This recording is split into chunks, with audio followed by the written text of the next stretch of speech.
2022-এর মতো এই 2026-এও আর্জেন্টিনা বিশ্বকাপ নেবে।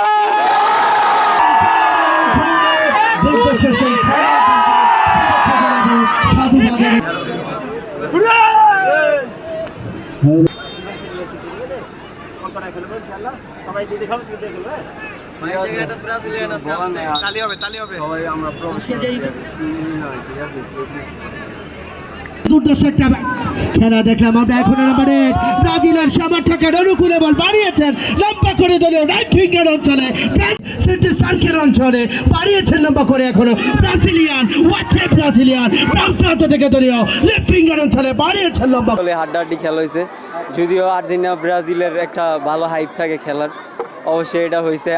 ব্রাজিল আগে গোল দিছে।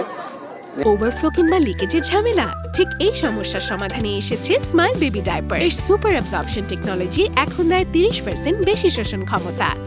নেক্সট টাইমে আর্জেন্টিনা 2টা গোল দিছে, কামব্যাক করছে।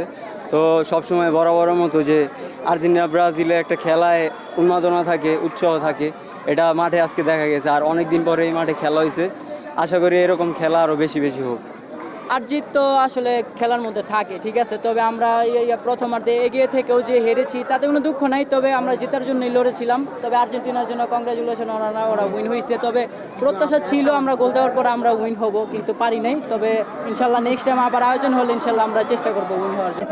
বর্তমানে অবশ্যই ভালো, চ্যাম্পিয়নরা সবসময় চ্যাম্পিয়নের বেশি থাকে। তবে কি খেলার মধ্যে একটু রেটিং ভালো থাকে, কম বেশি থাকে, স্বাভাবিক। সবসময় তার ফুটবলে জয়কার থাকে না, হার জিত ফুটবলে থাকে, এই জন্য। তবে আশা করি যারা ব্রাজিল সাপোর্ট করে হতাশ হবেন না। নেক্সট টাইম যেহেতু 5টা নিতে পারছে, নেক্সট টাইম 6টা হওয়ার অপেক্ষায় রইলে আমরা। আর্জেন্টিনার জন্য মানে কি বলবো, সুসংবাদ, যাতে ভালো খেলে। আর ব্রাজিল ইনশাল্লাহ নেক্সট ম্যাচ ভালো খেলবে আশা করি। তো আমাদের আমরা পূর্ণাঙ্গভাবে আশাবাদী। আমাদের ধারাবাহিকতা মতো আমাদের টিমের প্লেয়ার অত্যন্ত ভালো খেলছে, দুই টিমে ভালো খেলছে। তবে আমাদের টিমের বিশেষ করে ভালো জায়ান ইমাম ছিল, এছাড়া অনেক ভালো প্লেয়ার ছিল। তাদের পারফরমেন্সের কারণে আমরা আলহামদুলিল্লাহ 2-1 গোলে বিজয়ী হয়েছি।